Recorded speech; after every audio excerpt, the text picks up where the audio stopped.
Dan kita mendapatkan pelajaran yang kedua.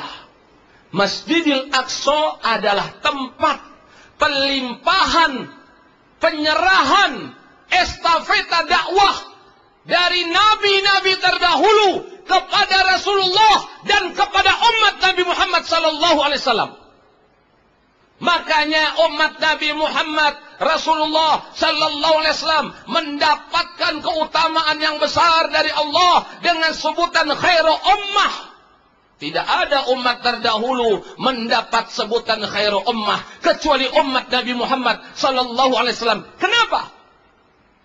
Ta'muruna bil ma'ruf wa tanhauna 'anil munkar. Karena umat Nabi Muhammad ada kewajiban yaitu melakukan dakwah, menyeru kepada kebaikan, mencegah dari yang mungkar. Umat dahulu tidak ada semacam itu. Tahukah jamaah di mana pelimpahan estafeta dakwah tersebut? Peralihan dari para nabi dan rasul dahulu kepada Rasulullah. Tempatnya adalah Baitul Maqdis.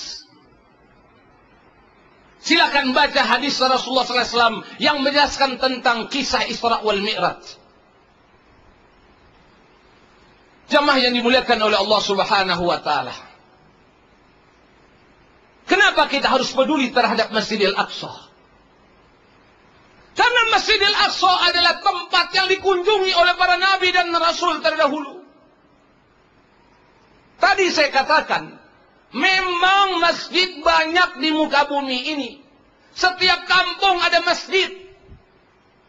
Tapi apakah masjid itu pernah dikunjungi oleh para nabi dan rasul?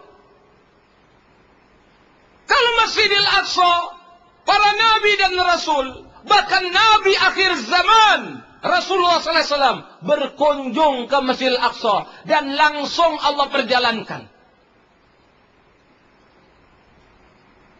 Dan perlu juga diingat, Masjidil Aqsa merupakan jantung pergerakan harokah Islamiyah. Maka sangat aneh kalau ada pergerakan Islam tidak mencantumkan agenda pembebasan Masjidil Aqsa dalam program yang dia gulirkan. Sayyidina Umar, Khalifah Islam yang kedua, setelah Abu Bakar Siddiq, secara khusus dia datang ke Masjidil Aqsa. Dia tinggalkan pusat kekuasaan, pusat pemerintahan di Madinah. Dia berkunjung ke Masjidil Aqsa. Dari kisah Umar bin Khattab kita pun juga mendapat pelajaran. Kita akan dapat menegaskan bahwa Masjidil Aqsa milik umat Islam, bukan milik orang-orang Yahudi.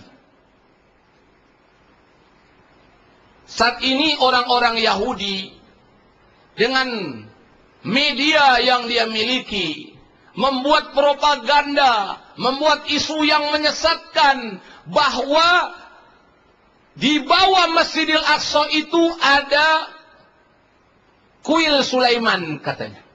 Temple of Solomon. Dari kalimatnya saja sudah membingungkan umat Islam. Saya ingin tanya kepada jamaah, temple itu dalam bahasa Inggris artinya apa? Hah? Apa? Apa artinya? Kuil. Sekarang masuk di logika iman enggak? Nabi Sulaiman beribadah di kuil. Kuil itu tempat peribadatan siapa? Hah? Gereja tempat peribadatan siapa? Tempat peribadatan orang beriman di mana? Tempat peribadatan orang Islam di mana? Masjid. Ini argumentasi yang pertama. Yang kedua, kalau memang itu milik orang Yahudi, tidak mungkin Khalifah Islam yang mulia, yang bertakwa, Umar bin Khattab mengambil yang bukan haknya. Jamaah silakan baca dalam sejarah bagaimana Umar bin Khattab masuk ke Baitul Maqdis. Guru kita tadi telah menyampaikan dalam konferensi pers Ketika Umar bin Khattab mengetahui waktu sholat masuk, sedang dia berada di dalam gereja. Nama gerejanya Gereja Al-Qiyamah. Sampai sekarang masih ada tuh gerejanya. Umar bin Khattab tidak sholat di dalam gereja tersebut. Karena bukan hak orang Islam beribadah di dalam gereja. Umat Islam beribadah di mana? Umat Islam beribadah di mana? Masjid. Umar, dia tidak sholat di dalam gereja. Dia cari tempat yang lain. Umar adalah pemimpin yang bertakwa, pemimpin yang adil. Dia tidak akan mau mengambil yang bukan haknya. Dia tidak akan mau menegaskan yang bukan hak orang-orang yang beriman. Dalam sejarah, silakan baca dalam buku sejarah berkaitan datangnya Umar bin Khattab. Itu Qubatus Sakhrah. Itu dulu belum ada bangunannya, belum ditutup. Belum berwarna kubah emas.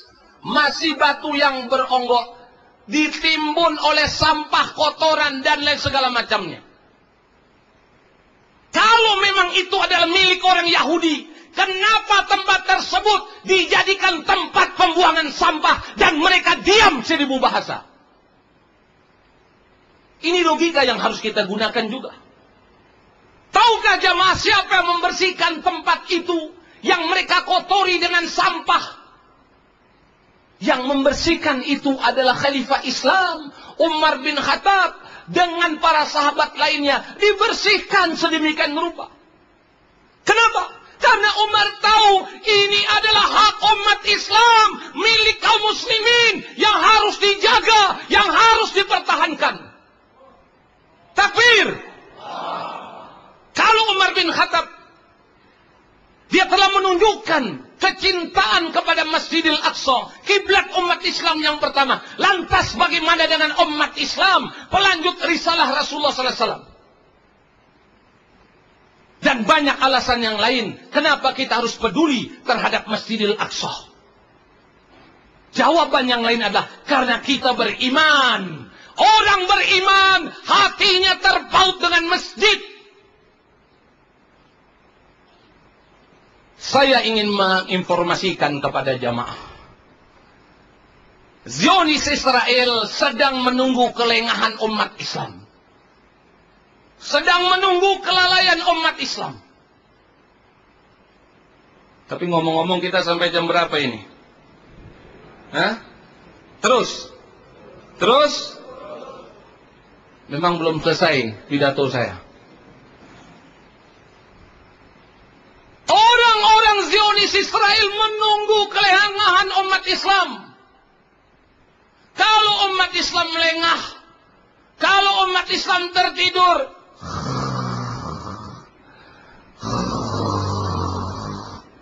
pada saat yang sama mereka akan hancurkan Masjidil Aqsa.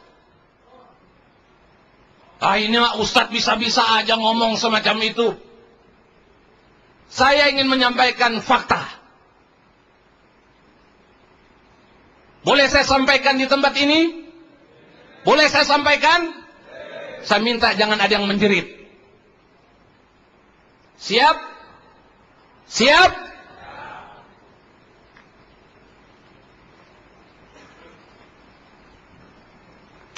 Udah kelihatan?